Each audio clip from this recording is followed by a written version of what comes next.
इतिहास के पन्नों में कुछ नाम ऐसे दर्ज हैं जो सदियों से विवादों के घेरे में हैं। नायक या खलनायक, भक्त या अभिमानी, स्वर्ण नगरी का राजा रावण हो या चाणक्य की राजनीति, हर किरदार की एक ऐसी कहानी जो अब तक अधूरी है। आइए चरित्र में जाने इतिहास और धर्म के इन विवादित किरदारों के अनकहे पहलुओं के बारे में। चरित्र, जहां कहानियां नायक और खलनायक से परे है। महाभारत एक ऐसा युद्ध जिससे हमें कई सारे लेसन्स मिलते हैं। अक्सर हम अपने सवालों के जवाब ढूंढने के लिए भगवत गीता का सहारा लेते हैं। भगवत गीता में हर पात्र, हर चरित्र चाहे सही हो या गलत, लेकिन हमें कुछ ना कुछ जरूर सिखाता है। अगर हम में से किसी ने भी भगवत गीता के 5 पन्ने भी पढ़े हैं तो हम जानते हैं कि उन 5 पन्नों के किसी भी किरदार से हमें बहुत सारे सवालों के सटीक जवाब मिले हैं। और इसीलिए ये सारी ग्रंथ लिखी गई ताकि हम मनुष्य कभी भी किसी सवाल पे, कभी भी किसी परिस्थिति पर रुक कर ना रह जाएं। और इसीलिए महाभारत के हर चरित्र को, हर किरदार को जानना बहुत जरूरी है। इनफैक्ट सही हो या गलत, इस भेद को छोड़कर उसके चरित्र को समझने की कोशिश हम कर रहे हैं। और इसीलिए आज चरित्र के इस सेगमेंट में हम बात करने जा रहे हैं महाभारत के एक ऐसे ही किरदार के बारे में जिसके बारे में ज्यादा कोई नहीं जानता है, और उसकी जिंदगी से जुड़ी कुछ ऐसी बातें जो उसे सही या गलत साबित करती हैं।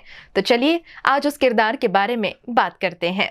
ये कहानी है एक योद्धा की जिसने जन्म से पहले ही ठुकराया जाना सीख लिया था। वो बेटा था जिसकी मां ने उसे लोक लाज में त्याग दिया और जिसकी पहचान उसकी सबसे बड़ी लड़ाई बन गई। महाभारत के विशाल चरित्रों में कर्ण एक ऐसा नाम है जो आज भी न्याय, अपमान और आत्मसम्मान के सवालों का चेहरा बना हुआ है। सूर्य पुत्र पर सुत पुत्र कहलाया, शास्त्रों का अद्वितीय ज्ञाता, पर समाज ने सिर्फ उसकी जाति देखी। वो अर्जुन से कम नहीं था, लेकिन समाज ने उसे युद्ध भूमि से पहले ही पराजित मान लिया। बचपन में कर्ण एक टोकरी में बहा दिया गया था और मिला था उसे एक रथ चालक का घर, पर उसने कभी अपने भाग्य को कोसा नहीं, बल्कि हर अपमान को अपनी ताकत बना लिया। जब द्रोणाचार्य ने उसे गुरुकुल में नहीं लिया तो वो परशुराम के पास गया, लेकिन वहां से भी उसे शाप मिला क्योंकि उसने अपनी पहचान छिपाई। फिर आया वो मोड़ जब दुर्योधन ने उसे अपनाया, उसे अंगराज बनाया और कर्ण ने जीवन भर उस मित्रता की लाज निभाई, भले ही उसे अधर्म के पथ पर क्यों न ले जाना पड़े। द्रौपदी स्वयंवर में अपमानित किया गया, रणभूमि में हमेशा उसकी नियत पर सवाल उठाए गए, लेकिन कभी भी कर्ण ने अपनी दानवीरता नहीं छोड़ी। उसने अपनी कवच कुंडल तक दान कर दिए। उसने वो भी दे दिया जो उसकी जान की रक्षा करते थे। ऐसा कौन करता है? और जब युद्ध भूमि में उसका रथ धंसा, जब वो असहाय खड़ा था, तब उसे मारा गया, उसे अर्जुन के हाथों, जिसे वो अपना सबसे बड़ा प्रतिद्वंदी मानता था। न्याय और अन्याय के बीच फंसा ये योद्धा आज भी हमें सोचने पर मजबूर करता है कि क्या वफादारी अधर्म से ऊपर है? क्या जन्म से तय होती है पहचान? कर्ण तो मर गया, पर उसके सवाल आज भी जिंदा हैं।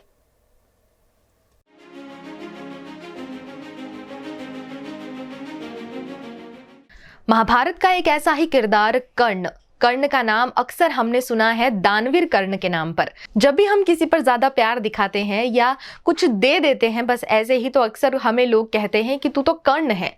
बस इसी एक सेंटेंस में हमने कर्ण को जाना है, लेकिन कर्ण कौन था? क्या रोल था कर्ण का महाभारत में, और क्यों उसकी जिंदगी पर कुछ विवाद भी उठे हैं?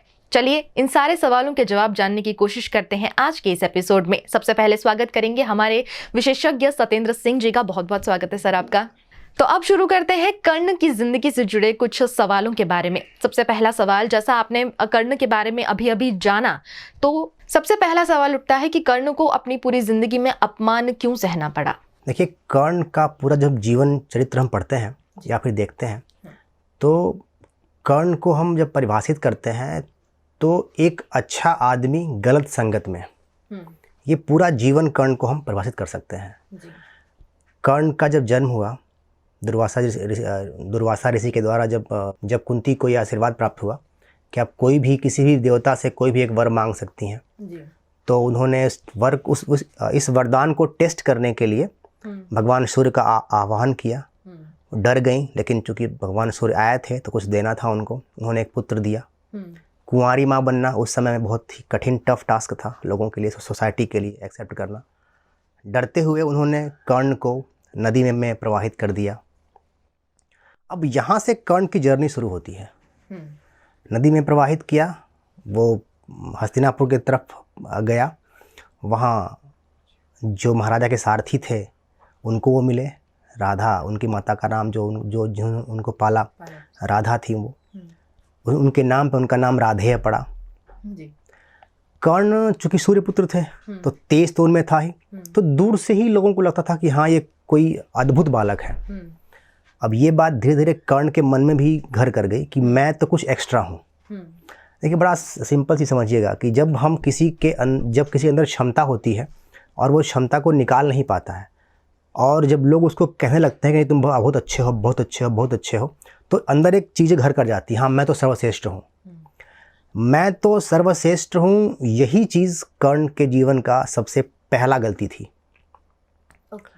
आप समझिएगा, जब द्रोणाचार्य के पास वो गए बचपन में कि हमको भी यही सीखना है धनुर्विद्या आपसे। अब इसके दो पहलू हैं।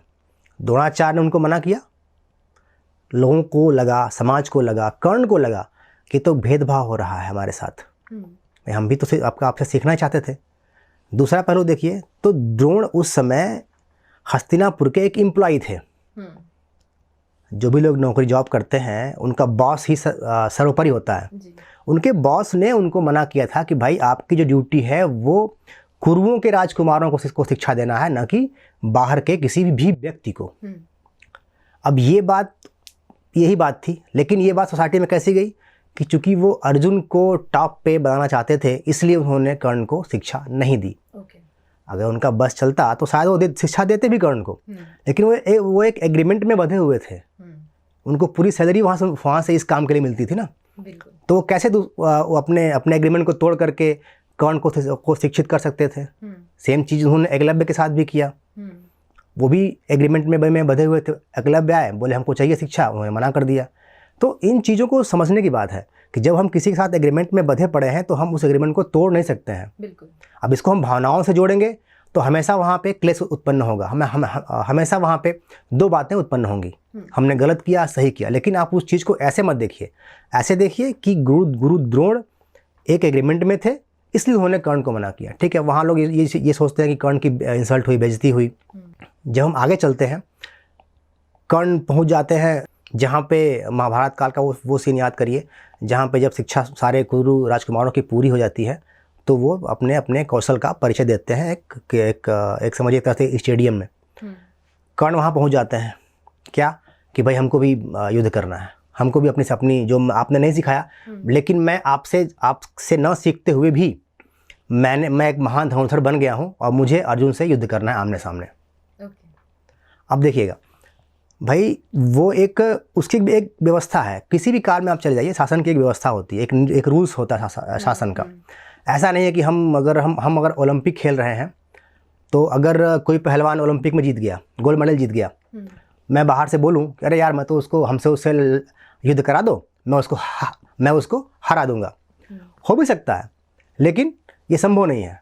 क्यों संभव नहीं है? क्योंकि ओलंपिक की अपनी एक परंपरा है, एक सिस्टम है उसका वहाँ तक पहुँचने का। आप डिस्ट्रिक्ट खेलिए, स्टेट खेलिए, सेंटर खेलिए, क्वालिफाइंग खेलिए, फिर आप वहाँ पे जाकर लड़ सकते हैं। अब मैं ये बोल दूँ कि नहीं उसको हमसे युद्ध करवा दो, मैं उसको हरा दूंगा, ये तो कोई बात नहीं हुई।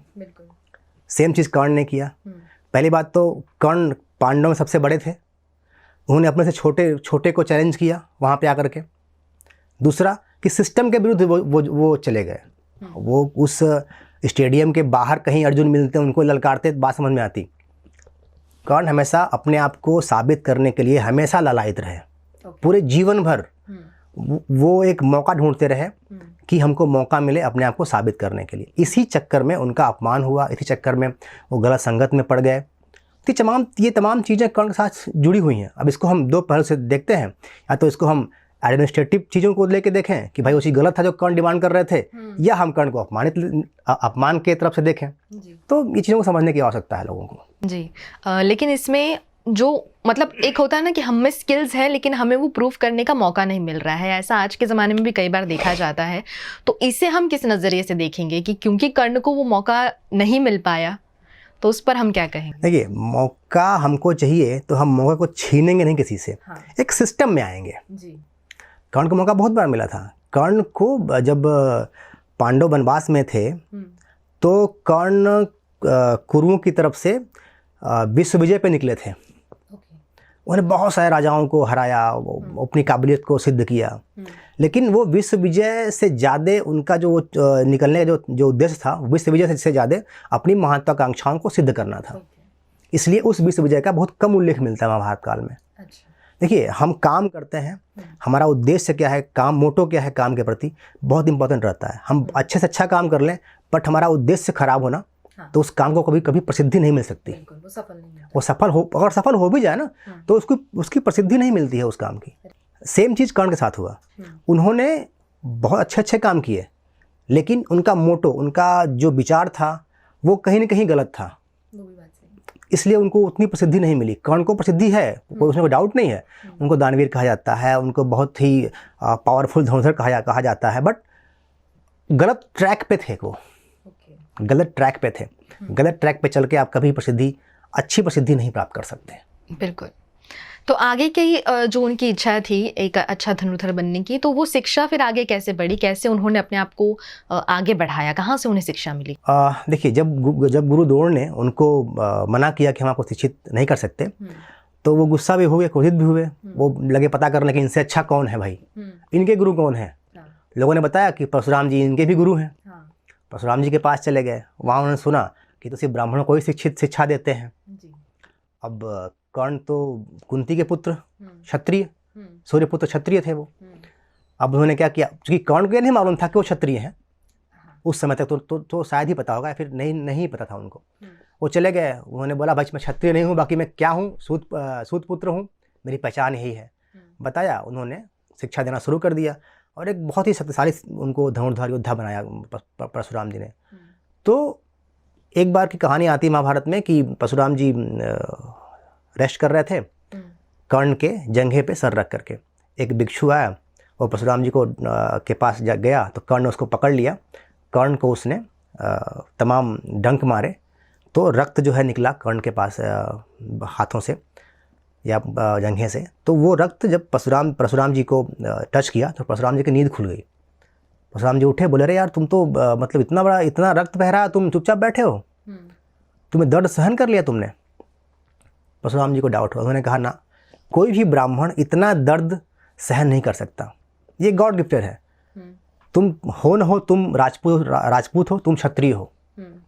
कर्ण ने बोला भाई गुरुवर हमको तो पता ही नहीं, मैं तो सूत पुत्र हूँ, हमको नहीं पता, क्योंकि आपकी नींद डिस्टर्ब ना हो इसलिए मैंने दर्द सहा। लेकिन परशुराम जी क्रोधित हो गए। उन्होंने कर्ण को श्राप दिया कि भाई जब तुमको हमारी विद्या की सबसे ज़्यादा आवश्यकता होगी तुम तभी वो भूल जाओगे। ठीक है, अच्छा। तो कर्ण ने बोला भाई हमको तो पता ही नहीं मैं किस कास्ट का हूँ, किस जाति का हूँ, मैं तो सूत पुत्र हूँ, माता राधा ने पाला है और सारथी हमारे पिता हैं, तो मैं तो वही जानता हूँ अपने आप को। परशुराम जी को फिर दया आई कि भाई ये तो जो भी हो, इसको बच्चे को क्या मालूम। ठीक है, अब चूँकि श्राप दिया था तो उसको वापस वो लेते नहीं, तो परशुराम जी ने उनको अपना विजय धनुष दिया। विजय धनुष मतलब कि जब तक तुम्हारे हाथ में मेरा ये धनुष है, संसार, ईश्वर, भगवान, इंद्र, कोई तुमको परास्त नहीं कर सकता। तो ये सब चीज़ें हैं उनके साथ। तो इस तरह उनकी शिक्षा पूरी हुई वहाँ पे। बट शिक्षा पूरी कम अधूरी जो कह लीजिए इसको। क्योंकि वो उनको धनुष शायद मिल गया था, इसलिए वो और स्किल्स अपनी नहीं बढ़ा पाए, कुछ ऐसा? नहीं, ऐसा कुछ भी नहीं है। देखिए, स्किल उनके अंदर कुट के भरी थी। जो सूर्य का पुत्र है, वो ऑब्वियस समझिएगा, हमारे पूरे हिंदू धर्म में सूर्य को सर्वश्रेष्ठ माना गया है। तो जो सूर्य का पुत्र हो उसके अंदर स्किल की कमी तो हो ही नहीं सकती। परशुराम जी ने उसको अलग तरीके से निखारा, धनुर्धारी बनाया, प्रॉपर धनुर्धारी बनाया। एक ये लोग मानते हैं कि अर्जुन से ज़्यादा काबिल थे कर्ण, अर्जुन से बहुत ज़्यादा काबिल थे कर्ण धनुर्विद्या में, स्किल में। तो ये चीज़ें ऐसा नहीं है कि उनको ऐसा हुआ। ठीक है, उनके अपने कर्म थे जो उनको इस तरह के परिस्थितियाँ झेलनी पड़ी थी। ओके। आज भी जब हम कर्ण को याद करते हैं तो एक अच्छे धनुर्धर से ज़्यादा दानवीर कर्ण के नाम पर याद करते हैं, जिसका जिक्र भी आपने किया। तो क्या सच में कर्ण बहुत बड़ा दानवीर था?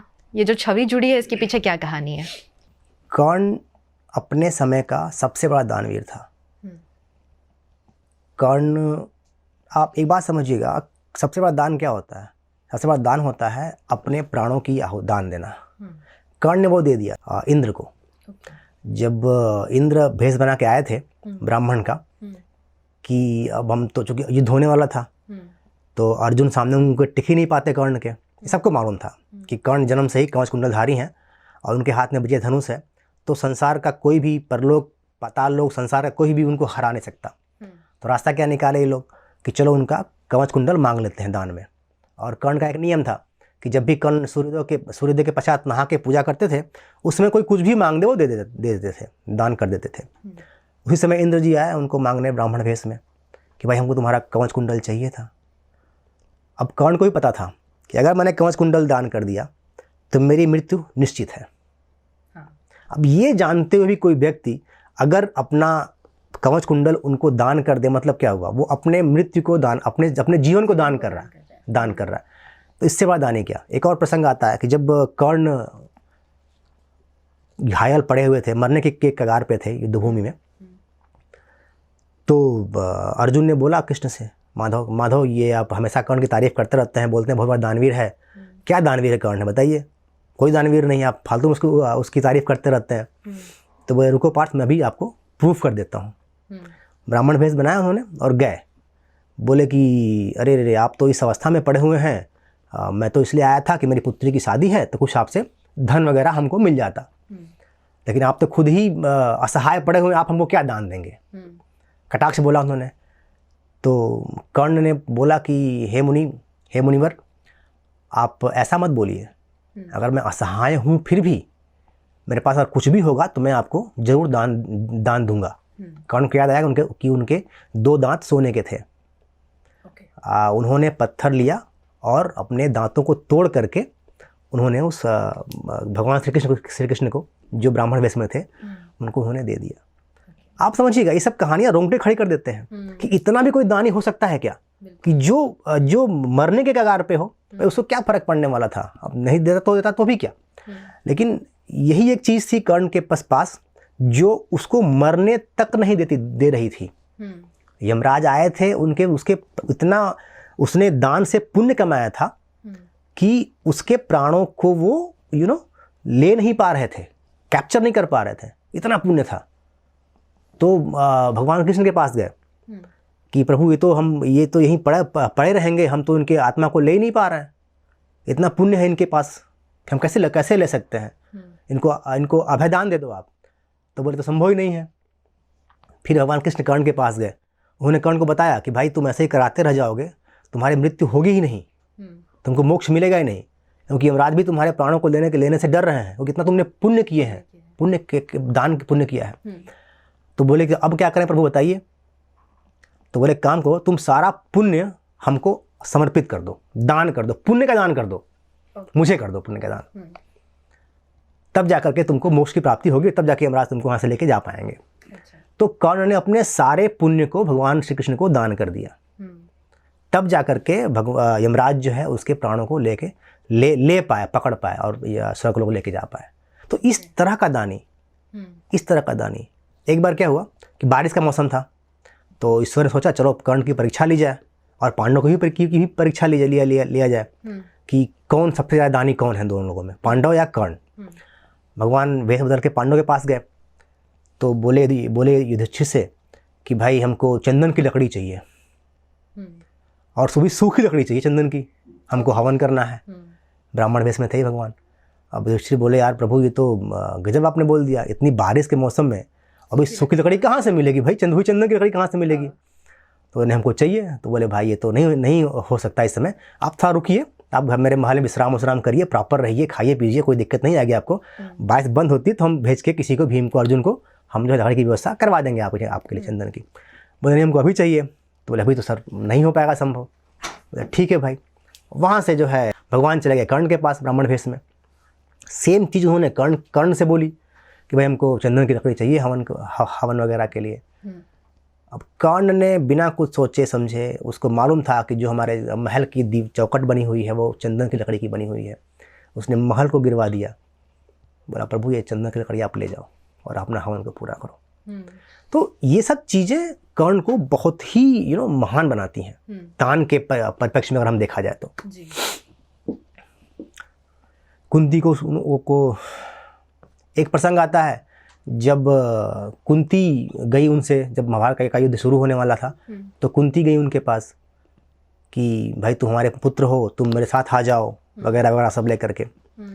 तो कर्ण ने वहाँ उनको बोला है कि भाई मैं तो पूरे जीवन दान करता रहा, मुझे उस क्षण का इंतज़ार था कि जब मेरी माता आएंगी और मुझे कुछ देंगी, लेकिन दुर्भाग्य देखिए मेरा कि आज मेरी माता भी मुझसे कुछ मांगने ही आई हैं। उन्होंने उनको भी दान दिया कि भाई आपके 5 पुत्र सदैव जीवित रहेंगे, हम अर्जुन को छोड़ के किसी का वध नहीं करेंगे। उन्होंने निभाया। जब वो सेनापति बने कौरव पक्ष के, तो उन्होंने चारों पांडवों को कई बार हरा के छोड़ दिया। भीम तो इतने क्रोधित हुए उनसे हारने के बाद कि वो इतना बोले कर्ण को कि तुम क्षत्रिय धर्म का अपमान कर रहे हो, तुमने मुझे हरा दिया है, मेरा वध कर दो। ये तुम मेरा अपमान कर रहे हो जो मुझे छोड़ रहे हो युद्ध भूमि में, हराने के बाद एक बात छोड़ रहे हो। इतना वो झल्ला गया कर्ण के ऊपर भीम, क्योंकि उसमें क्षत्रिय थे लोग, तो ये था ना भाई या तो हम जीते या तो हम मर जाएं रणभूमि में। लेकिन कर्ण चूंकि वचनबद्ध थे माता के प्रति अपने, तो उन्होंने वो चीज़ किया। तो ये सब चीज़ें कर्ण को दान के परिप्रेक्ष्य में बहुत आगे खड़ा करती हैं लोगों से। तो कर्ण के दानवीर होने की कहानी तो आपने सुन ली, लेकिन महाभारत से जुड़ा एक नाम जो सबसे ज्यादा चर्चा का केंद्र बनता रहा है हमेशा से, द्रौपदी के अपमान, जिसे कई लोग महाभारत का कारण भी मानते हैं। ऐसा कहा जाता है कि कर्ण ने द्रौपदी का अपमान भी किया था। क्या ये उनके उसूल को निभाने का तरीका था? इसके पीछे क्या कहानी थी? देखिए, जब कर्ण को मैंने कहा ना, जब कर्ण को हम लोग परिभाषित करते हैं तो एक अच्छा आदमी गलत संगत में, यही चीज़ उसके पूरे जीवन में बहुत सटीक बैठती है। लेकिन आप कितना हो अच्छे रहिए, अगर आपका आसपास का एटमॉस्फेयर गलत है, आप गलत लोगों के साथ हमेशा घिरे रहते हैं, तो आपसे गलतियां होती हैं, आप उसको टाल नहीं सकते हैं। सेम चीज़ कर्ण के साथ हुआ। कर्ण के साथ भी यही हुआ। उन्होंने गलतियां की और जाने अनजाने में की, जैसे भी की, बट वो उसको अनजाने में तो हम बोलेंगे नहीं, क्योंकि कर्ण इतने समझदार थे, सूर्यपुत्र थे, तो अनजाना था हम उनको बोलेंगे नहीं। लेकिन उन्होंने गलतियाँ की, और उनकी सबसे बड़ी गलती एक थी कि उन्होंने द्रौपदी का अपमान किया। जब दूध कीड़ा हो रहा था, जब उसने बोला, दुर्योधन ने बोला दुशासन को कि आप जाओ पांचाली को बालों से पकड़ के खींचते हुए लेके आओ, तो जब दुशासन गया खींचने उनको, तब भी कर्ण चुप थे। दूसरा, जब दुर्योधन के सगे भाई विकर्ण ने जब विरोध किया कि भाई तो आप गलत कर रहे हो, वो कुलवधू है, ऐसा आप कैसे कर सकते हो, तो कर्ण ने विकर्ण का विरोध किया। वो चुप होते तब भी समझ में बात आती कि भाई चुप है, लेकिन वो चुप नहीं रहे, वो उस कुकर्म में दुर्योधन के साथ बराबर की भागीदारी में खड़े रहे। जब दुर्योधन जंघा पीट रहा था तब भी कर्ण ने उसका सपोर्ट किया। वैश्या तक बोला उन्होंने पांचाली को, द्रौपदी को।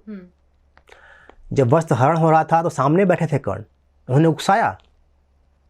तो ये सब चीज़ें महाभारत का तो स्टार्टिंग युद्ध का तो कारण बनी ही, लेकिन ये कर्ण के अंत का भी सब कारण बनी बाद में जाकर के।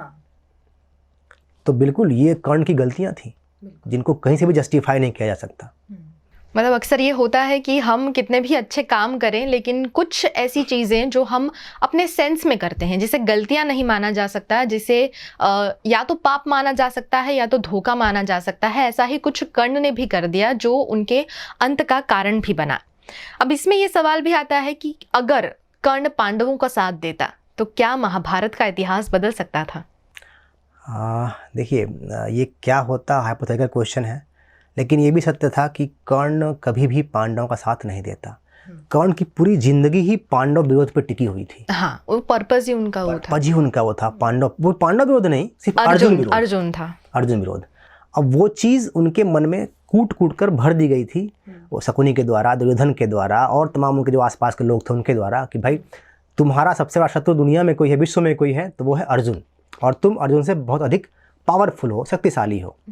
ये चीज़ कर्ण को हमेशा और हमेशा गलत निर्णय लेने पे गलत निर्णय लेने पे विवश किया, या फिर गलत निर्णय लेने के रास्ते पे उनको चलाया। आप समझिएगा कि जब भगवान कृष्ण लास्ट दूत बन के गए थे कुरु महासभा में, तो दुर्योधन ने उनको बांधने का प्रयास किया था। कर्ण ने वहाँ बोला था उनको कि भाई ये तुम क्या कर रहे हो, ये स्वयं परमपिता परमात्मा है, इनको क्यों बांध रहे हो तुम। लेकिन चूंकि दुर्योधन हठी था, उसने किसी की नहीं मानी, बांधने का प्रयास किया, फिर भगवान तो बंधने से रहे। जो भी हुआ उसके बाद फिर भगवान जो है हस्तिनापुर में न रुक करके, महल में न रुक करके विदुर के घर में जाके रुके वहीं पे। वो जब सुबह वो निकलने को हुए तो कर्ण उनके पास आए कि बोले प्रभु बहुत बड़ी गलती हुई हमारे मित्र से, उन्होंने आपको बांधने का प्रयास किया, आपको अपमानित किया, मैं अपने मित्र की तरफ से आपसे क्षमा चाहता हूँ और उसको आप क्षमा कर दीजिए। अगर थोड़ा सा भी आप मुझे मानते हैं अपना तो मेरे कहने पे आप उनको क्षमा कर दीजिए। कृष्ण ने बोला कि भाई ये तो क्षमा और नहीं करना, वो तो अपनी क्षमा करना ना करना अपनी जगह है, लेकिन एक बात आश्चर्यचकित करती है कर्ण कि आप अपने मित्र को बचाने के लिए यहाँ पे आए हैं कि उनको कुछ वैसा ना हो जाए, कोई उनको दंड ना मिल जाए, इसलिए आप यहाँ पे आए हुए हैं। ये बड़ा आश्चर्यचकित करती है आपकी बातें। खैर छोड़िए, चूँकि कृष्ण एक चतुर कूटनीतिज्ञ थे तो उन्होंने सोचा कि चलो अब इसी बहाने कर्ण आए हैं मेरे पास, तो इनको थोड़ा सा कुछ डैमेज किया जाए मानसिक रूप से, युद्ध तो होने वाला था। तो अपनी रणनीति को भगवान कृष्ण जो है वहीं से स्टार्ट करना शुरू कर दी, जो जैसे मिले उसको वहीं से शुरू कर दो करना। उन्होंने कर्ण को बोला कि ठीक है आप जो हमको सीमा तक छोड़ के आइए, लेकिन आप हमारे रथ पे आइए, आपके रथ पे हमको नहीं चलना है। तो कर्ण बोले नहीं, हम आपको हमारे रथ पे चलना है और सारथी मैं बनूंगा आपका। तो ठीक है भाई, जैसी ही आपकी इच्छा। श्री कृष्ण ने तैयार हो गए। यहाँ एक चीज़ ध्यान देने वाली बात होती है कि जब आपके कार में प्राइम मिनिस्टर बैठने वाले होते हैं तो आप अपने कार को ड्राइवर से ड्राइव मत करवाइए, खुद बैठ जाइए ड्राइव करने। ये एक सम्मान होता है बड़े लोगों के प्रति आपका। तो कृष्ण जी बोले ठीक चलिए भाई आप चलते हैं।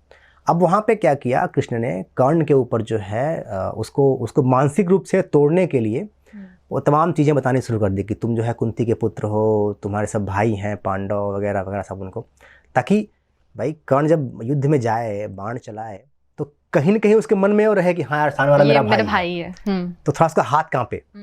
तो वो कूटनीति थी भगवान कृष्ण की, उन्होंने करना शुरू किया।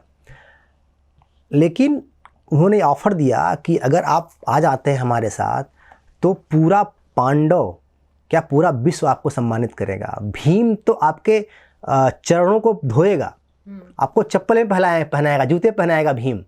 और जो आप अर्जुन को बोलते होते हैं कि आप सबका शत्रु है, वो आपका प्रमुख अंगरक्षक बनेगा। नकुल सहदेव आपके पंखे दुलाएंगे आपके अगल बगल हा करके। धर्मराज आपका राजकाज संभालेंगे और आप सिंहासन पर विराजमान होकर पूरे राजपाट को चलाएंगे।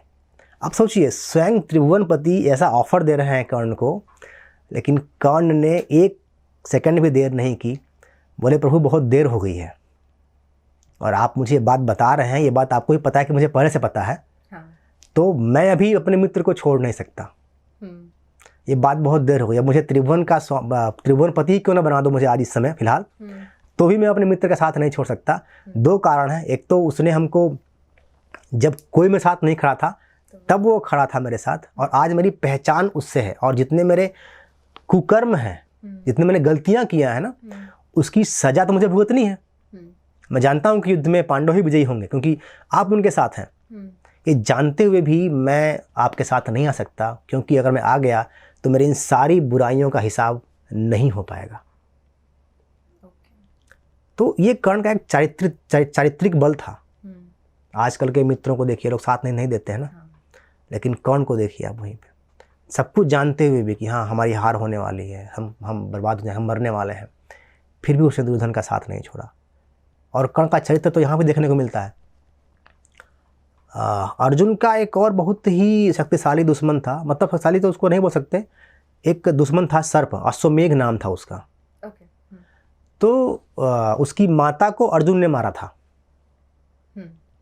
गलती से मारा था, चाणक्य ने मारा था। बट जब वो पैदा हुआ उसने दो ही चीज़ देखा कि अर्जुन है, माता को मार रहे हैं। हाँ। तो उसने पता किया कि भाई ये हमारी माता को मारने वाला बंदा कौन है, तो लोग बोले अर्जुन है, फलाना ठेका, जो भी बताया पता किया। तो उसने बहुत तपस्या वगैरह की अश्वमेघ ने, एंड उसने 1000 सर्पों का विष अपने अंदर समाहित किया था। और उसने बोला था कि जब युद्ध हो रहा था अर्जुन और कर्ण का, तो वो कर्ण के तुनीर में पहुंच गया। और ऐसे ही कर्ण ने बाण निकाला, बाण पे सांप उनको दिखाई पड़ा। बोले भाई तुम कौन हो? तो उसने अपना परिचय दिया, बोला मैं अश्वमेघ हूँ, एंड जितने दुश्मन आप अर्जुन के हैं उससे बड़ा दुश्मन मैं हूँ अर्जुन का, मैं भी उसको चाहता हूँ मारना। तो एक काम करिए, क्योंकि आगे आग लगी हुई थी दोनों के रथ के बीच में, तो बोले मैं आग को पार नहीं कर सकता, तो आप जो है मुझे सिर्फ ये आग बाण पे अपने लपेट के मुझे अर्जुन तक पहुंचा दीजिए सिर्फ, ओनली, बाकी काम मैं कर दूंगा, फिर आपकी भी जीत, आप भी संतुष्ट, हम भी संतुष्ट। कर्ण का चरित्र देखिए, उन्होंने वहाँ भी मना कर दिया।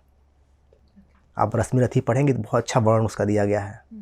उन्होंने मना कर दिया और कहा कि नहीं, हम मानवता के वध के लिए किसी शर्प का साथ नहीं ले सकते। ये दुश्मनी इस जन्म तक की है, आगे जन्म में पता नहीं हम क्या होंगे क्या नहीं होंगे, तो हम अब आने वाले समय को भी क्यों हम कलंकित करें आपका तुम्हारा साथ देख करके। उन्होंने क्लियर मना कर दिया था। तो ये तो चारित्रिक चीज़ें होती जो कर्ण की, वो भी अपनी जगह सही हैं, लेकिन चूंकि वो बधा हुआ था दुर्योधन के साथ, इसलिए उसने दुर्योधन का साथ दिया और दुर्योधन ने उसको प्रॉपर यूज किया। जैसे कि जब लोग राजकुमारों का कीड़ा हो रहा था तो उसने कर्ण को अंग देश का राजा बना दिया, तो उसने थोड़ी कोई मित्रता निभाई उनसे ना, उसको अर्जुन के सामने एक प्रॉपर विकल्प चाहिए था, इसलिए उसने कर्ण को अंग देश दिया, अंग का राजा बना दिया। तो दुर्योधन ने भी कभी भी मित्रता के उद्देश्य से कर्ण का साथ नहीं दिया, उसको सिर्फ और सिर्फ युद्ध जीतना था, इसलिए उसने कर्ण को खड़ा किया, पाला पोस किया, बिल्कुल कंपटीशन के तौर पे ही उसने खड़ा किया कर्ण को। और कर्ण चूंकि इतना अंधा हो गया था सामने वाले के प्रति कि वो देख ही नहीं पाया इस चीज़ को कि मैं तो यूज हो रहा हूँ। और जब उसको मालूम चला कि मैं तो यूज हो रहा हूँ, तब तक तो बहुत देर हो गई थी, तब तो वो चाह के भी उस चीज़ से हट नहीं सकता था। क्योंकि देखिए कर्मों का हिसाब तो होता है, आप भले कुकर्म करिए, आप बाद में साधु बन जाइए या फिर धर्मात्मा बन जाइए, कोई मतलब नहीं उन चीज़ों का होता है, आपको अपने कर्मों का हिसाब तो देना ही देना है। तो सेम चीज़ था। तो कर्ण ने इस तरह से अपने अंत को, कर्ण को मालूम था कि हमारा अंत कैसा होने वाला है, तो ठीक है, इस तरह से कर्ण का चरित्र रहा हो जाता है। कर्ण से जुड़ी इतनी सारी कहानियां जिसे अगर हम ध्यान से सुने तो न जाने कितनी सीख हमें मिलती है। लेकिन कर्ण के जीवन का जो एकमात्र उद्देश्य रहा अर्जुन को हराना, अर्जुन को मात देना, अर्जुन के प्रति जो दुश्मनी थी उनकी, वो सिर्फ इसलिए थी कि वो एक अच्छा योद्धा है और अपने आप को साबित करना चाहता है, या और भी कोई कारण थे अर्जुन से दुश्मनी के? देखिए, अर्जुन से दुश्मनी का कोई कारण नहीं था।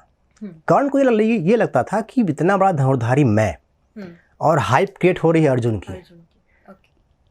अगर हाइप क्रिएट अर्जुन की नहीं हुई होती ना, तो शायद कर्ण अर्जुन का दुश्मन बनता भी नहीं। अर्जुन भी तो कम वो बलवान तो थे नहीं, वो भी सर्वश्रेष्ठ धनुर्धर थे अपने जमाने के, तो वो भी योग्य थे, ये भी योग्य था। लेकिन ब्रांडिंग किसकी हुई? ब्रांडिंग अर्जुन की हुई। उसके जो भी कारण रहे हो, ब्रांडिंग अर्जुन की हुई। यही एक चिढ़ थी कर्ण के मन में, कंपैरिजन का चिढ़ था। इसीलिए लोग बोलते हैं कि जब घर में 2 बच्चे हो तो कभी कंपेयर नहीं करना चाहिए। यही चीज़ होती है। तो वही हुआ वहाँ पे। हर जगह कर्ण को अर्जुन से कंपेयर किया गया, अर्जुन को कर्ण से कंपेयर किया गया। अर्जुन के पॉजिटिव में एक चीज़ थी कि वो धर्म के साथ थे और त्रिभुवनपति श्री कृष्ण उनके साथ थे।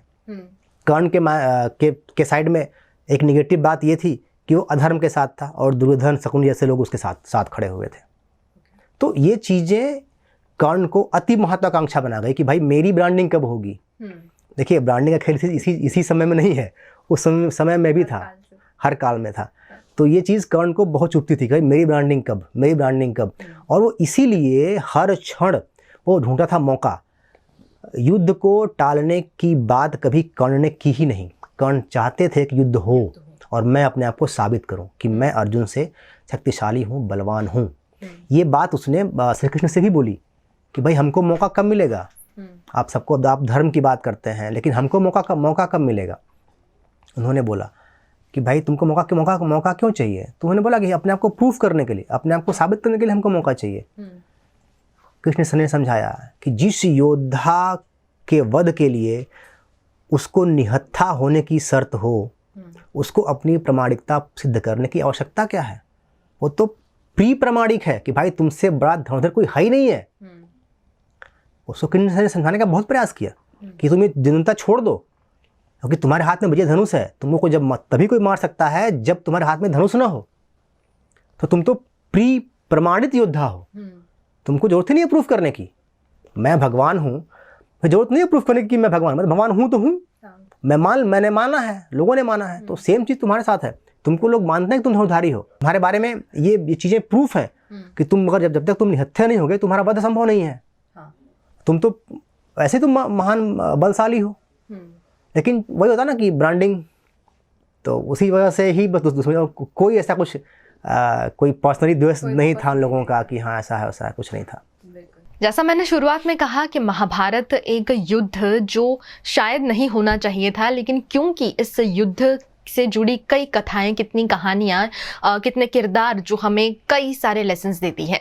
और ये सारे लेसन्स के बारे में आपने इस चर्चा में तो सुन ही लिया होगा। जैसे कर्ण का पर्पस, भले ही उसमें कितने भी स्किल्स थे, भले ही उसमें कितनी अच्छाई थी, लेकिन क्योंकि पर्पस गलत था, परसेप्शन गलत था, इसीलिए वो कभी सफल नहीं हो पाया।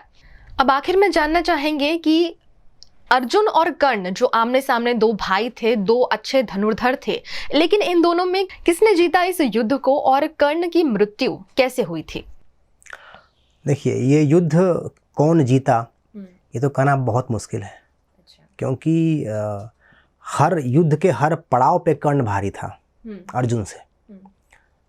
जब कर्ण और अर्जुन का युद्ध हो रहा था तो जब कर्ण तीर चलाता था तो अर्जुन का रथ थोड़ा आगे थोड़ा पीछे जाता था। जब अर्जुन तीर चलाता था तो कर्ण का रथ काफ़ी पीछे जाता था। तो जब कर्ण और बाण चलाता था तो भगवान कृष्ण उसकी प्रशंसा करते थे। अर्जुन के बाद खटकी, बोले यार प्रभु मैं मारता हूँ तो कोसों दूर जाता है, तो आप मेरी तो प्रशंसा करते ही नहीं। कर्ण मारता है तो थोड़ा सा हमारा रथ जाता है पीछे, तो आप उसकी प्रशंसा करते हैं।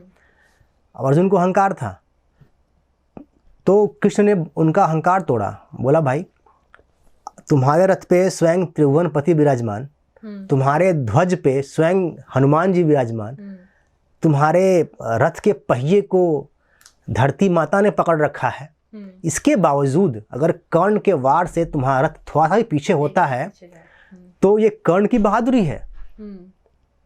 ये बात अर्जुन को समझ में आई कि बोले हाँ ये तो बात सही है। दूसरी बात क्या थी कि जब कर्ण का पहिया धरती में धंसा, जब कर्ण का अंत समय आ गया तो कर्ण उतरा अपने रथ से, उसने अर्जुन को रोका कि भाई रुको, तुम एक राजा, तुम एक क्षत्रिय हो और क्षत्रिय धर्म का पालन करो, निहत्थे पे तुम कैसे वार कर सकते हो।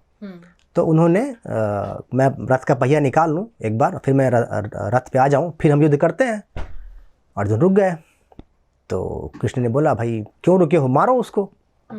तो अर्जुन बोले अरे यार ये तो गलत हो जाएगा सर, कैसे हम मार सकते हैं उसको, वो तो बेचारा नीचे है, रथ का पहिया निकाल रहा है, और अभी उसको अगर हम मारते हैं तो अधर्म होगा ना हमारे लिए, तो फिर हम कलंकित हो जाएंगे। तो फिर भी कृष्ण नहीं माने, बोले नहीं मारो, जल्दी से मारो उसको, वरना तुम फिर उसको मार नहीं पाओगे अगर अभी तुमने उसको नहीं मारा तो। कर्ण ये वार्तालाप सुन रहे थे। उन्होंने बोला कि प्रभु आप तो इस धरती पे अवतरित ही इसीलिए हुए हैं कि धर्म की स्थापना करना है, और आप ये अधर्म को बढ़ावा क्यों दे रहे हैं? ये तो अधर्म है, किसी निहत्थे का वध करना। एक्चुअली में ये पूरे वार्तालाप को कृष्ण चाहते थे कि कर्ण सुने, क्योंकि मृत्यु से पहले किसी के मन में कोई शंका हो ना तो उसकी आत्मा भटकती है, लोग ऐसा बोलते हैं। तो इन शंकाओं का भगवान कृष्ण को निवारण करना था, इसलिए वो कर्ण को धर्म की पिच पे लाके खड़ा कर दिया उन्होंने। बोला आओ बेटा अब बैटिंग करते हैं धर्म की पिच पे। तो जब उसने बोला कर्ण ने कि ये तो अधर्म है, तब भगवान कृष्ण ने उसको बोला कि भाई ये अधर्म कैसे है, तुम्हारा धर्म उस समय कहाँ गया था जब 7 महारथियों ने मिलकर अभिमन्यु का अकेले निहत्थे का वध किया था। तुम्हारा धर्म उस समय कहाँ गया था जब भरी सभा में द्रौपदी का चिरहरण हुआ था। तुम्हारा लाक्षागृह के समय तुम्हारा धर्म कहाँ गया था जब सोते हुए लोगों को जगाने का प्रयास हुआ था। तुम्हारा धर्म सब कहाँ गया था उसमें, तुम्हारा धर्म, तुम क्यों उसमें खामोश थे? तब तुमको धर्म की याद क्यों नहीं आई? और आज तुम धर्म के टीचर बने घूम रहे हो यहाँ पे। ये बात कर्ण ने सुनी तो कर्ण को लगा कि नहीं, मैं गलत हूँ, सर्वथा मैं गलत था और हूँ, अभी भी गलत हूँ। उसी क्षण उसको रियलाइज़ हुआ कि अब मेरा मृत्यु निश्चित है। और फिर अर्जुन को भी बात समझ में आ गई, क्योंकि जब अर्जुन के बेटे मन्यु का वगैरह का, उनकी पत्नी द्रौपदी का जब ये अपमान उनको याद दिलाया भगवान कृष्ण ने, तो उनका भी खून खौल उठा। तो उस क्षण उन्होंने कर्ण को तीर मार करके उनका अंत किया। तो ये है पूरा कर्ण के अंत की कहानी। ये सारी कहानी जब हम सुनते हैं तो हमें गूज़बम्स आ जाते हैं, लेकिन बहुत सारी ऐसी, ये जनरेशन शायद ऐसी है जिन्हें ये कहानियाँ इतनी रूबरू तरीके से सुनने नहीं मिलती है, क्योंकि उन्हें इतना समय नहीं मिलता है कि उनके माँ बाप बैठकर उन्हें ये कहानियाँ सुनाएं धर्म के बारे में, धर्म की ग्रंथों के बारे में, और कुछ सीख दें। बस एक छोटी छोटी स्टोरी बुक्स लेकर आ जाते हैं और मोरल स्टोरीज के नाम पर अलग अलग कहानियाँ सुना देते हैं, लेकिन असल में जो कहानियाँ बच्चों के कानों तक पढ़नी चाहिए, असल में उन्हें जो सारी हिस्ट्री पता होनी चाहिए, वो नहीं पता चल पाती है। और इसी के चलते इस तरह के शोज़ हम के लिए ला रहे हैं, ताकि आपको टुकड़े टुकड़े में हर कहानियां सुना सके और आपसे आपके इतिहास को रूबरू करा सके, आपके धर्म से रूबरू करा सके। और हम चाहते हैं कि अच्छे बुरे हर पात्र को, हर किरदार को आप अच्छे से समझें, उनकी हर अच्छी और बुरी आदतों के पीछे के कारण को भी समझें, और साथ ही साथ उससे हमें क्या सीखने को मिलता है ये भी समझे। कर्ण की कहानी बेहद रोमांचक थी, बहुत ही इंटरेस्टिंग थी, लेकिन कर्ण की कुछ ऐसी गलतियां जो हमें नहीं दोहरानी है, जो शायद हम में से कई लोग आज के दौर में दोहरा रहे हैं। हम कितने भी अच्छे हों, हम कितने भी स्किलफुल हों, लेकिन जब हमारा एटमॉस्फेयर गलत होता है, हमारे आसपास के लोग गलत होते हैं, तो हम गलत बन ही जाते हैं और हमारे कर्म अपने आप गलत होते चले जाते हैं। और जैसा हमने हर बार सुना है, चाहे किसी की जुबान से सुना हो, चाहे किसी किताब में पढ़ा हो, लेकिन कर्म एक ऐसी चीज है जो किसी भी जन्म में आपका पीछा नहीं छोड़ती। आप शायद इस जन्म से उससे निवार कर जाएंगे, लेकिन कभी ना कभी आपको आपके कर्मों का फल सामने आ ही जाता है। तो कोशिश कीजिए कि आप जो भी कर रहे हैं सच्चे दिल से और अच्छी इच्छा के साथ, अच्छे पर्पस के साथ में करें। और यही पर्पस है हम सभी का भी, कि आपको ये सारे लेसन्स मिलते रहें। फिर एक बार लौटेंगे एक और किरदार के साथ में, तब तक देखते रहिए VNM TV।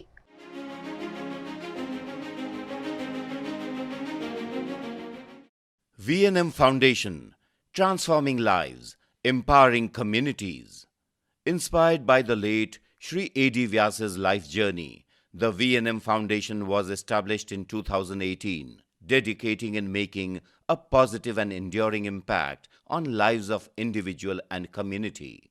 VNM Foundation is working on issues that can improve the society today and tomorrow: health and education, environmental wellness, inclusion, women empowerment, sports, art and culture. Collaborate with us. Sponsor a project through an annual CSR fund. Support activities and events for community welfare.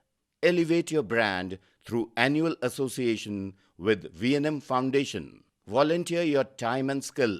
Donate now and claim an ATG tax exemption. VNM Foundation is registered under Section 80G of the Income Tax Act. VNM Foundation, transforming lives, empowering communities.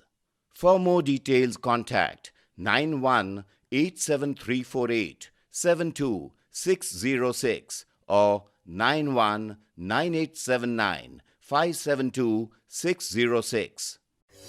Mulberry Heights 3 BHK and 4 BHK premium flats, connecting you to a new way of life. Vadodara के most promising location new Gotri road पर आलीशान apartment. यहाँ बना है आपके सपनों का घर। Earthquake resistant structure, premium quality materials, interior exterior wall finish और डिजाइनर बाथरूम स्पेशल फैसिलिटी के साथ। Multipurpose hall, AC gym, swimming pool, terrace garden, kids play area, indoor games, allotted parking, CCTV जैसी कई एमिनिटीज। मलबेरी हाइट्स, खुद के घर का खूबसूरत एहसास।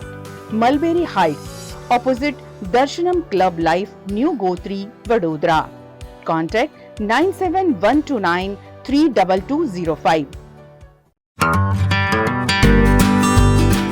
होटल तारासंस, महाराजा सयाजीराव की नगरी में आधुनिकता को संजोती एक ऐसी भव्य होटल जो आपको कराती है कभी ना भुला पाने वाला एहसास। ताराज किचन के डाइनिंग में आपको मिलता है अलग अलग क्यूजिन्स का delicious pure veg taste. Tara's country cafe में फ्रेंड्स और फैमिली के साथ बिताए पल आपको करते हैं तरोताजा। ताराज बेकरी बाइट्स की हर एक बाइट आपके टेस्ट बड को करती है सेटिस्फाइड। तारासंस में वैकेशन मनाना हो या स्टेकेशन, आधुनिक लाइफस्टाइल को फुलफिल करता है एक बेहतरीन अनुभव। छोटी बड़ी पार्टी हो या सगाई शादी जैसे बड़े मौके, बिजनेस मीटिंग हो या करनी है कोई इवेंट, तारासंस के अलग अलग कैपेसिटी के बैंक्वेट आपके खास मौके को बनाते हैं बेहद शानदार। Hotel Tarasons behind Yash complex, गेरी road, near Sundaram Nagar, Gotri road, Vadodara. Is this the new RUV? Yes, it's the BG RUV 350.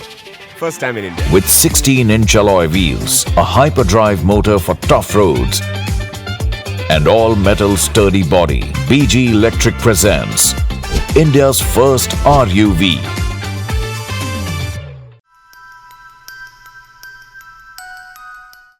2020 में VNM टीवी ने शुरू किया VNM किड्स चैनल, और VNM किड्स चैनल शुरू करने के पीछे मकसद था बच्चों के साथ और अभिभावकों के साथ में बात करना और उनकी बातें सुनना और आप तक पहुंचाना।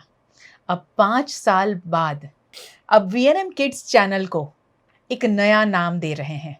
इस चैनल को नए नाम और कई सारे मुद्दों के साथ आपके सामने लाने की अब हम कोशिश करेंगे, क्योंकि 5 साल में जिस तरह हमने बात की बच्चों से, अभिभावकों से, यहाँ तक कि ग्रैंड पेरेंट्स से भी हमने बात की, और हमने जाना कि ये बातों को और ज़्यादा बड़ा प्लेटफॉर्म मिलना चाहिए।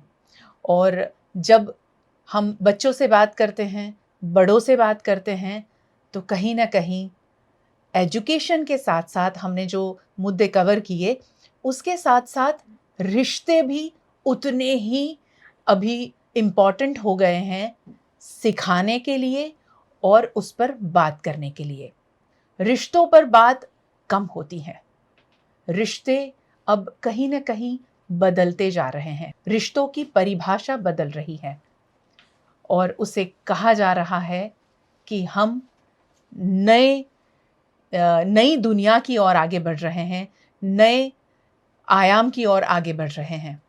मगर सारी चीज़ों को पीछे छोड़कर आगे बढ़ना, मुझे लगता है, और VNM टीवी को हमेशा जो लगा है कि ये सही नहीं है, और यही वजह है कि VNM किड्स चैनल को अब एक नया नाम हम देने की कोशिश कर रहे हैं। और यही वजह है कि अब VNM टीवी किड्स चैनल को एक नया नाम दे रहे हैं। नया नाम आपको मैं बता दूं, उसके बाद हम आरती से बात करेंगे। बचपन और बुनियाद, अब VNM किड्स चैनल का ये नाम होगा। आरती, ये नाम सुनते ही आपके चेहरे पर मुस्कान आ गई है ना, मुझे ऐसा लग रहा है। बिल्कुल दी। तो ये बचपन और बुनियाद जो नया नाम लेकर, और जैसे मैंने जिक्र किया कि कई ऐसे मुद्दों पर हम बात करेंगे, नई चीज़ों को उजागर करने की कोशिश करेंगे, तो आप भी कुछ बता दीजिए कि बचपन और बुनियाद कैसे। आई थिंक पिछले 5 सालों में जब हमने 2020 में इसकी रचना की, तब हमने इसे प्योरली किड्स चैनल सोचकर इसकी रचना और शुरुआत की थी जी। लेकिन उस समय कोविड के वजह से हम बच्चों के साथ फिज़िकली नहीं जुड़ पाए, और जहाँ तक हमारा आई थिंक जो भी बातचीत हुई वो एक्सपर्ट्स के साथ हुई जो बच्चों से जुड़े रहे। आई थिंक धीरे धीरे ओवर द ईयर्स, जैसे मैं हमेशा कहती हूँ कि बच्चे जो हैं वो एक फैमिली का हिस्सा हैं, और जब मैं फैमिली की बात करती हूँ तो पेरेंट्स जो है वो बहुत इंपॉर्टेंट रोल प्ले करते हैं। फॉर एन एग्जांपल, जब हम बच्चे को कुछ सिखाने की बात करते हैं कि जब बच्चा ज़िंदगी में अपनी आँखें, मतलब जब बच्चा आँखें खोलता है दुनिया दुनिया में, तो सबसे पहले जो देखता है वो अपनी माँ और अपने माता और पिता को देखता है, उनके हाव भाव को पढ़ने की कोशिश करता है और वहाँ से ही उसका जो उसके सेंसेस हैं वो काम करने शुरू करते हैं और अपने एनवायरनमेंट में इर्द गिर्द हो रहे जो बदलाव हैं, लोग अपने आप को किस तरह एक्सप्रेस करते हैं, अपनी खुशी कैसे व्यक्त करते हैं, गुस्सा कैसे व्यक्त करते हैं, अगर तकलीफ में है तो क्या करते हैं, तो वो जब बच्चा ऑब्जर्व करता है तो हम हमेशा पेरेंट को कहते हैं कि आप हमेशा ध्यान रखें कि आप अपने आप को बच्चे के सामने किस तरह से पेश कर रहे हैं, किस तरह से एक्सप्रेस कर रहे हैं। तो आई थिंक वो जो एक कनेक्शन है the parent and the child, वो कहीं ना कहीं कनेक्शन ओवर द ईयर्स, उसकी जो परिभाषा, जैसे आपने बहुत सही कहा कि रिलेशनशिप्स जो हैं आजकल बहुत उलझी हुई हैं और जब पेरेंटिंग की बात आती है तो ये भी एक नए पड़ाव पर है। और जैसे मैं हमेशा कहती हूँ कि पेरेंटिंग की कोई किताब नहीं है। ओवर द पीरियड, ये पिछले 5 सालों में अलग अलग एक्सपर्ट्स से जुड़े और पेरेंटिंग को हर एक कॉर्नर के साथ कनेक्ट करने की कोशिश की। फिर मैं जैसे कि अगर मैं कहूँ कि पेरेंटिंग जब हम अर्ली ईयर्स में करते हैं वो बहुत अलग होती है, पेरेंटिंग मिडिल एज में जो बच्चे होते हैं उनके साथ अलग की जाती है, टीनेजर, एडोलेसेंस, और हर एज ग्रुप का अपना एक चैलेंज है उसे डील करने के लिए। और पेरेंट को वो चैलेंज जो है वो अपने बच्चों के साथ रहकर, उनके साथ समय गुजार कर वो समझ में आता है, और जब तकलीफ होती है तो एक्सपर्ट की उसमें मदद ली जाती है। तो I think over the years हमने ये रियलाइज़ किया कि अगर हमें अच्छी बुनियाद रचनी है या बुनियाद रखनी है, मैं ऐसे कहूँ कि अगर हमें अच्छी बुनियाद रखनी है तो उसके लिए जो उसकी नींव है वो बहुत स्ट्रांग होनी चाहिए। और वो नींव होते हैं बच्चे के पेरेंट्स जी। और पेरेंट्स अगर उस समय बच्चे के साथ जैसे डील कर रहे हैं हर एक पहलू पे, हर एक फ्रंट पे, फिर चाहे वो फिजिकल हो, इमोशनल हो, मेंटल हो, वो बच्चे की पर्सनालिटी डेवलप होती है।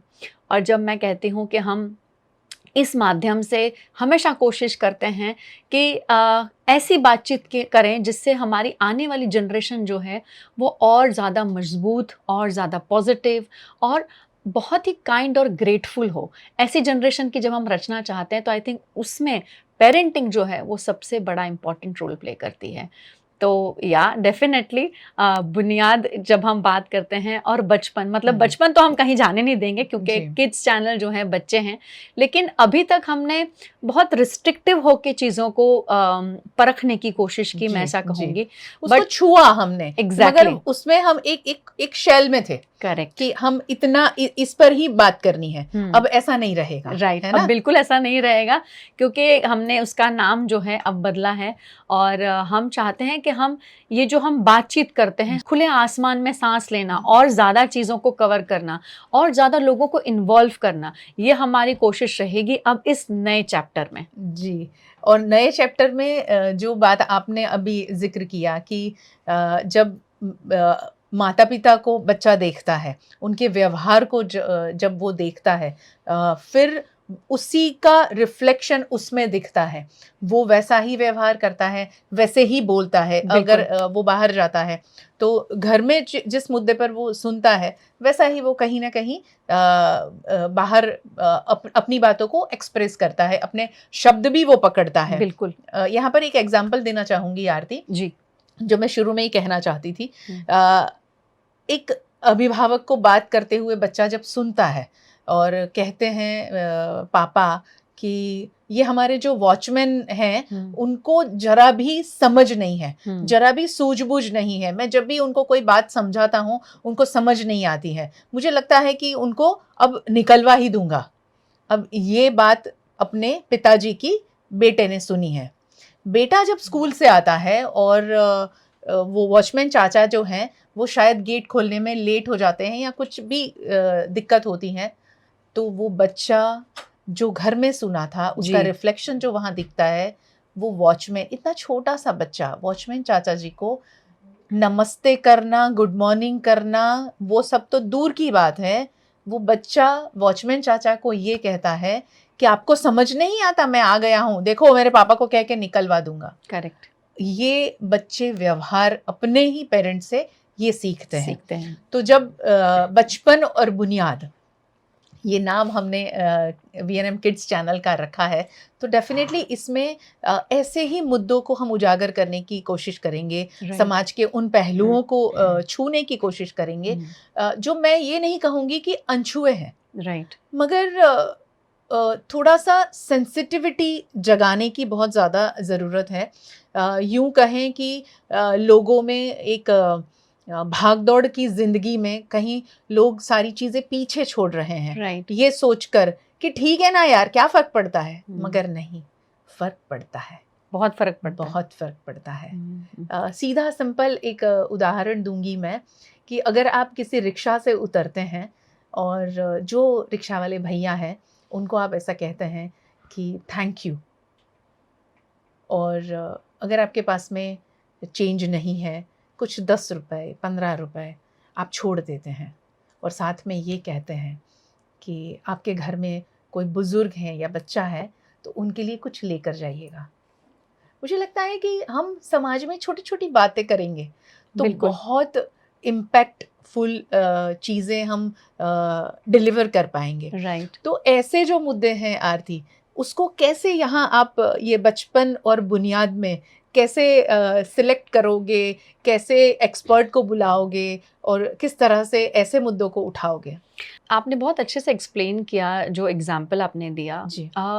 मैं बहुत अच्छे से कनेक्ट कर सकती हूँ क्योंकि जब मैं क्योंकि एजुकेशन बैकग्राउंड से हूँ और बहुत ही छोटे बच्चे हमारे पास आते हैं, अलग अलग फैमिली कल्चर से बिलोंग करते हैं बच्चे, जी, अलग अलग रिलीजन के बच्चे आते हैं, तो हर किसी की जो परवरिश का तरीका है वो बहुत अलग है। अलग है। लेकिन मैं ऐसा सोचती हूँ कि ये जो उनकी उम्र है, क्योंकि वो 5 साल से छोटे उम्र में जो है मेरे पास ज़्यादातर हमारे पास वो बच्चे आते हैं, तो ये समय ऐसा है कि पेरेंट शायद अवेयर नहीं है अपना व्यवहार जो है अपने बच्चे के सामने कैसे एक्सप्रेस करना है। जैसे जी। आपने कहा कि शायद वो अभिभावक को उस वॉचमैन से गुस्सा था, लेकिन शायद वो चीज़ें बच्चे के सामने नहीं होनी चाहिए होनी थी। चाहिए, बिल्कुल। वो तरीका जो था एक, तो वो एक अलर्टनेस इन द सेंस कि अगर मैं उसमें अपने आप को रखूं, अगर वो अभिभावक खुद रखे अपने आप को और ये सोचे कि कल उठ के कोई मेरे साथ इस तरह से बातचीत करे तो क्या मैं उस चीज़ को किस तरह से उसके डील करूंगा। तो I think to be respectful, जी, टू जी, बी जी। Kind, to be hmm, grateful, hmm. ये चीज़ें ऐसी हैं जो आजकल हम कहते हैं कि खो गई है, खो गई है। और इसीलिए तो हम ये दिन मनाते हैं, जी। International day for gratitude, international day for kindness. हम क्यों सेलिब्रेट कर रहे हैं? सही है, क्योंकि हमें लगता है कि ये कहीं ना कहीं खत्म हो गया है दुनिया में, क्योंकि बिल्कुल। प्यार किसी को व्यक्त करना या तो आता नहीं है, और जिसे आता है वो बताने वाले बहुत कम लोग हैं। कम है। ज़्यादातर अगर आप देखें तो लोग जो हैं वो भगदड़ की ज़िंदगी जी रहे हैं। खड़े रह के किसी को थैंक यू बोलना शायद उसके लिए भी लोगों के पास समय नहीं है। अब मैं बाहर क्यों जाऊं, मैं तो घर की बात करती हूँ।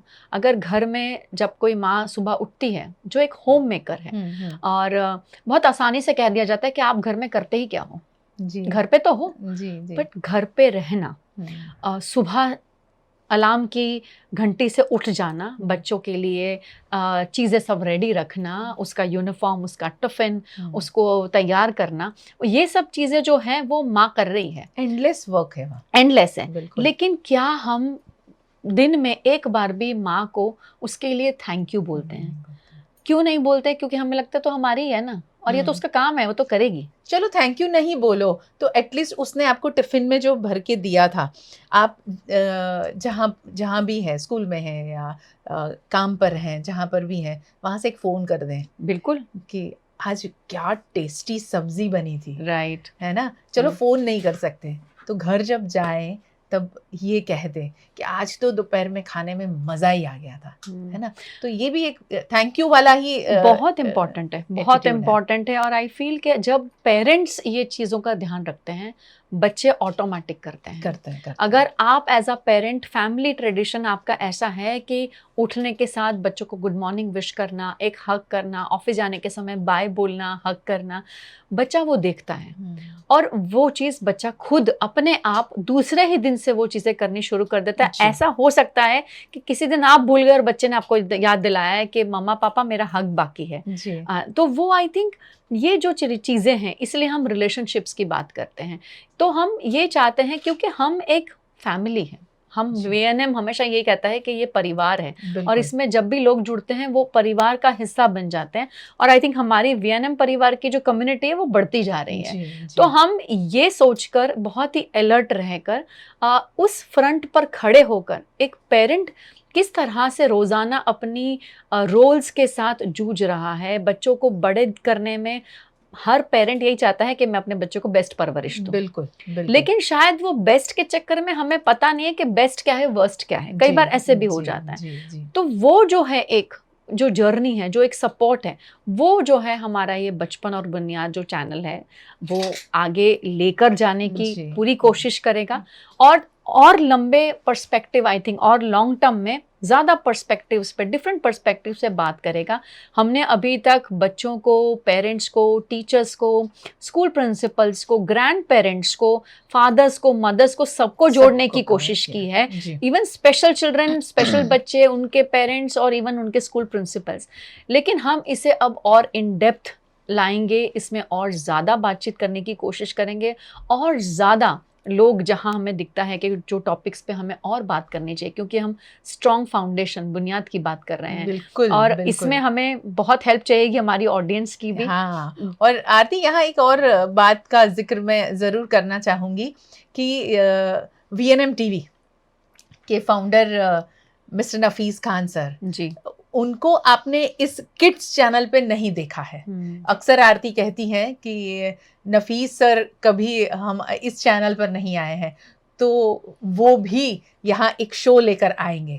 उसका नाम मैं बिल्कुल रिवील नहीं करने वाली हूँ, मगर जहाँ तक बात है रिश्तों के बुनियाद की, बात है परवरिश की, तो ऐसी बहुत सारी, ऐसा मैं कहूँगी कि इतने सारे सब्जेक्ट, इतनी अनलिमिटेड बातें हम इस चैनल पर करने वाले हैं। क्योंकि जब न्यूज़ चैनल की बात होती है तो न्यूज़ में जो हैपनिंग है उसको हमें आपको दिखाना पड़ता है। कहाँ पर क्या हुआ, कहाँ पर बाढ़ आ गई, कहाँ पर आग लगी, कहाँ पर कौन सी दुर्घटना हुई, तो ये सारी चीज़ें तो हम आप तक पहुँचाते हैं। मगर ये बचपन और बुनियाद, एक ऐसी बुनियाद रखने की हम कोशिश कर रहे हैं जहाँ पर हम लोग जितनी बातें कर रहे थे, मैं और आरती, तो उसमें शायद आपको ऐसा लग रहा होगा कि ये लोग सिर्फ टॉक शो करेंगे, भाषण देंगे। ऐसा बिल्कुल नहीं होगा। ये एक ऐसा प्लेटफॉर्म है जहाँ पर बातें वही होती हैं जो हम बरसों से जीते आए हैं। करेक्ट। आपने भी वही जिया होगा जो हम, मेरी उम्र का कोई आप ये बातें सुन रहा है या देख रहे हैं, या मुझसे भी बड़े हैं, या आरती की उम्र के हैं, हम सब ने वो जिया है। बस सिर्फ उसको दोहराने की कोशिश हम करेंगे, सिर्फ याद दिलाने की कोशिश हम करेंगे। Correct. नहीं कि हम लोग सिर्फ आपको भाषण देने वाले हैं या आपको यही करना है, इस तरीके से जीना है। जी नहीं, ऐसी कोई बात नहीं होने वाली है। सिर्फ यहाँ पर उन मुद्दों को ही छुआ जाएगा जो हम रोज़मर्रा की ज़िंदगी में जीते हैं, बातें करते हैं और महसूस करते हैं। बिल्कुल सही बात है।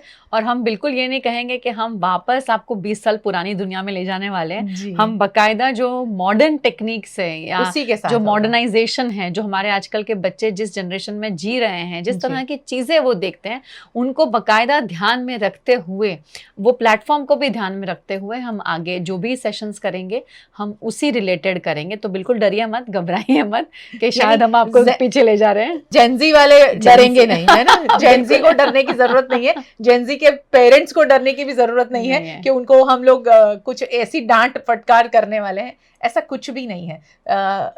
बचपन और बुनियाद, ये बुनियाद जो शब्द है, वो शब्द हमारा हिंदुस्तान उसी के लिए पहचाना जाता है, क्योंकि यहाँ की जो बुनियाद है वो बड़ी स्ट्रॉन्ग है। हिंदुस्तान में जो रिश्तों की बुनियाद है, जो परवरिश की बुनियाद है, जो व्यवहार की बुनियाद है, जिस तरह हम लोग जीते आए हैं, हमारा हिंदुस्तान जिस के लिए पहचाना जाता है, हर कोई, अगर आप किसी भी कंट्री में चले जाएं, आपने कहा कि हम भारत से हैं, आपको देख के ही लोग पहचान जाते हैं, तो भारत से हैं, तो आपने महसूस किया होगा कि किस तरह लोग आपके साथ में व्यवहार करते हैं, है ना, कि अरे वाह कितने बढ़िया कंट्री से आप आए हो, भारत से हो। तो बस जो भारत अभी तक उन एज के लोगों ने जिया है, देखा है, तो आज की पीढ़ी, आने वाली पीढ़ी, उन सबको वो सारी बातें याद दिलाने की कोशिश करेंगे। हम ये नहीं कहेंगे कि आप चॉकलेट और केक और पेस्ट्रीज को खाना छोड़ दीजिए, मगर हम ये कहेंगे कि ये खाइए, उसी के साथ में सुखड़ी और लड्डू जरूर खाइए। बिल्कुल सही कहा ये आपने। मिक्स करने की बात है। Absolutely, it's a mixture. और आई थिंक रिस्पेक्टिंग ऑल्सो, हम ये बाकायदा कह रहे हैं कि हम सभी कल्चर्स को ध्यान में रखते हुए, सभी रिलीजन्स को ध्यान में रखते हुए, वो रिस्पेक्ट को बरकरार रखते हुए हम जो भी सेशंस करते हैं, हम आगे भी वही करते रहेंगे। और आई थिंक सबसे इम्पॉर्टेंट बात जो मैं यहाँ कहना चाहती हूँ कि जब हम मीडिया हाउस की बात करते हैं, तो जैसे आपने कहा कि लोग हल्ला मच रहा है, कहीं कोई मर गया है, कहीं आग लगी है, कहीं कुछ टूट गया है, आई थिंक उसी के बारे में आजकल बातें होती हैं। और कहीं ना कहीं ये शायद हम भूल जाते हैं कि वो एक सिस्टम में हम कुछ भी पॉजिटिव नहीं डाल रहे हैं, यू नो। हाँ, वो आप जो उसके अंदर जो भी बातें आ रही हैं या जो वाइब्स आप अपनी ऑडियंस तक दे रहे हैं, वो कहीं ना कहीं डिस्टर्बिंग है। और जब वो डिस्टर्बिंग चीज़ें जाती हैं तो घर का पूरा वातावरण बदल जाता है, वहाँ पे सभी कुछ डिस्टर्ब रहता है। तो हम एज अ मीडिया हाउस एक रिस्पॉन्सिबिलिटी, और ये बहुत बड़ी रिस्पॉन्सिबिलिटी है, क्योंकि जब हम किड्स चैनल की बात करते हैं तब भी हमने बाकायदा उसे बहुत ही वेल मेंटेन्ड और कंसिस्टेंटली जो भी टॉपिक्स हैं जो हमेशा फ़ायदा करेंगे, किसी को हेल्प करेंगे, सपोर्ट करेंगे, प्रैक्टिकली उनको मदद करेंगे, हमने ऐसे ही किया। आगे भी हमने ये बहुत बड़ी रिस्पॉन्सिबिलिटी है, जैसे मैंने पहले भी कहा कि VNM हमेशा कम्युनिटी के लिए जिया है और आगे भी कम्युनिटी के लिए हमेशा खड़ा रहेगा, और हमेशा यही चीज़ की ट्राई करेगा कि आपकी जो नींव है, जो आप अपने बच्चों के लिए रखने वाले हैं, वो स्ट्रॉन्ग और पॉजिटिव हो, ताकि वो जो बुनियाद उसके ऊपर बनने वाली है ना, उसको आपको कभी भी देख के ये एहसास नहीं होगा कि काश अगर मैंने कुछ साल पहले ऐसा कर लिया होता तो मेरे बच्चे या मेरी आने वाली जनरेशन, पीढ़ी जो है, वो शायद और अच्छी और रिस्पेक्टफुल और काइंड और हंसमुख होती। सो वो आपको बिल्कुल भी पछतावा ना हो, इसीलिए हमने ये सोचा है कि हम इस पर ऐसे ही टॉपिक्स लेके आते रहेंगे जो आगे आपकी ये जो जर्नी है एज अ कम्युनिटी बहुत ही अच्छा और पॉजिटिव आपको फीडबैक देगी। और इसमें आपको भी बहुत इंपॉर्टेंट रोल प्ले करना है। आप क्योंकि अब VNM TV किड्स नहीं होते हुए बचपन और बुनियाद है, तो हमने अपना स्पेक्ट्रम जो है वो थोड़ा बड़ा कर दिया है, उसे और ब्रॉड कर दिया है। तो हमें आपकी और ज़्यादा मदद की ज़रूरत पड़ेगी, ताकि ज़्यादा से ज़्यादा अगर आप हमें भी बता पाएंगे कि ऐसे कौन से टॉपिक्स हैं जिस पे आप चर्चा चाहते हैं, आई थिंक वो हमारे लिए बहुत बड़ी ज़्यादा हेल्प हो जाएगी। बिल्कुल बिल्कुल, मैं भी उसी मुद्दे पर आने वाली थी कि हमने तो सारी चीज़ें बता दी, सारे मुद्दे बता दिए कि हम किस तरह बात करने वाले हैं, कौन कौन से मुद्दे होंगे, कौन कौन सी ऐसी चीज़ें हम छूने वाले हैं। तो आपको क्या करना है, आप हमें कमेंट बॉक्स में ज़रूर से लिख कर भेजें कि आप किस टॉपिक पर चर्चा चाहते हैं। आप खुद हमारे स्टूडियो आकर बात करना चाहते हैं किसी भी मुद्दे पर, तो वो भी आप लिख सकते हैं, क्योंकि VNM TV ने हमेशा अपने प्लेटफॉर्म को और VNM TV के दरवाजे को हमेशा ओपन रखा है ना, कि आप अपनी बात रखने यहाँ आ सकते हैं। तो आप सबसे यही गुजारिश है कि ये बचपन और बुनियाद VNM TV को जिस तरह आप हमेशा सपोर्ट करते आए हैं, हमेशा VNM TV के साथ रहें, वैसे किड्स के साथ भी रहें इन 5 सालों में, मगर मैं चाहती हूँ और ज़्यादा लोग जुड़ें, ताकि ये जो कम्युनिटी है हमारी, पूरा हिंदुस्तान इसमें जुड़ना चाहिए, मैं ऐसा मानती हूँ। क्योंकि जब आप अपने घर बैठकर ये बातें देखेंगे, सुनेंगे, तो आप अपने परिवार के साथ बात करेंगे, अपने परिवार के साथ बात करके दूसरे परिवार के पास में ये बातें जाएगी। तो ज़्यादा से ज़्यादा परिवार इस बचपन और बुनियाद के साथ जुड़ेगा, तभी इस बुनियाद को हम बहुत अच्छे तरीके से हमारे हिंदुस्तान की बुनियाद में जो कहीं थोड़ी सी कमी आई है, मैं नहीं कहूँगी बहुत ज़्यादा, थोड़ी सी कमी आ रही है, उसे हम रोक पाएंगे। कोशिश यही रहेगी कि रिश्तों को किस तरह से और ज़्यादा मजबूत करें, और इसीलिए हमारा ये बचपन और बुनियाद के साथ में एक जो टैगलाइन है वो है, कोशिश परवरिश और रिश्तों को मजबूत करने की है। हम लोगों की यही कोशिश है। आखिर में आरती क्या कहोगे? बस आई थिंक मैं खाली आपने जो कहा उसी में ऐड करना चाहूँगी कि जो हमारी कोशिश है, हमने ये रिस्पॉन्सिबिलिटी अपने कंधों पे ली है, और इसको आपको हमारे साथ आई थिंक सेलिब्रेट भी करना पड़ेगा, और हमारे साथ कंधे से कंधा मिला के चलना पड़ेगा। क्योंकि जैसे मैं हमेशा कहती हूँ कि हर परिवार में बच्चा है, और अगर आप चाहते हैं कि आपके बच्चे को बहुत ही स्ट्रॉन्ग फाउंडेशन, बहुत ही स्ट्रॉन्ग बुनियाद मिले, तो आई थिंक हम सबका मिलकर उस पर काम करना बहुत ज़्यादा ज़रूरी है। अगर मेरे घर में बच्चा नहीं है तो भी हमारे देश में बहुत सारे बच्चे हैं, और जब मैं कहती हूँ कि भाई मैं प्राउड हूँ कि मैं इंडियन हूँ, तो उसमें वो बहुत ही बड़ी अम्ब्रेला आ जाती है, उसमें सभी लोग हमारे आ जाते हैं, हम सब भाई बहन हो जाते हैं। अगर हमें याद है कि हम जब प्लेज लेते हैं स्कूल में तो हमेशा कहते हैं ये सारी चीज़ें, तो बस उसका ध्यान रखते हुए एक दूसरे को सपोर्ट करते हुए आगे बढ़ेंगे। किड्स चैनल तक जब अगर मैं बात करूँ तो शायद आपके पास चैट वाला ऑप्शन अवेलेबल नहीं था, लेकिन अभी खुल गया है, इसलिए आप बकायदा बेझिझक होकर अपने कमेंट्स, अपने सजेशंस, और अगर आप कोई फीडबैक भी देना चाहते हैं तो आप खुलकर दे सकते हैं और हम तक पहुँचे, ताकि हम इसे और भी ज़्यादा जिस स्पेक्ट्रम पे हमने इसको खोला है ना, उसको हम ज़्यादा और लोगों तक पहुँचा सकें, सिर्फ बड़ौदा या सिर्फ गुजरात तक नहीं, पूरे हिंदुस्तान तक। बिल्कुल। और बचपन और बुनियाद के साथ में इस बुनियाद को मजबूत करने के लिए आप सब हमारे साथ जुड़ें, जिस तरह हमेशा से हमारे साथ जुड़े हैं, इस चैनल के साथ भी जुड़े। यूट्यूब चैनल है, सब्सक्राइब करें, फेसबुक पेज है, उसे लाइक करें, फॉलो करें, और अपनी कमेंट ज़रूर लिखें कि आप क्या देखना पसंद करते हैं। बहुत शुक्रिया हमारे साथ जुड़ने के लिए। नमस्कार। नमस्कार।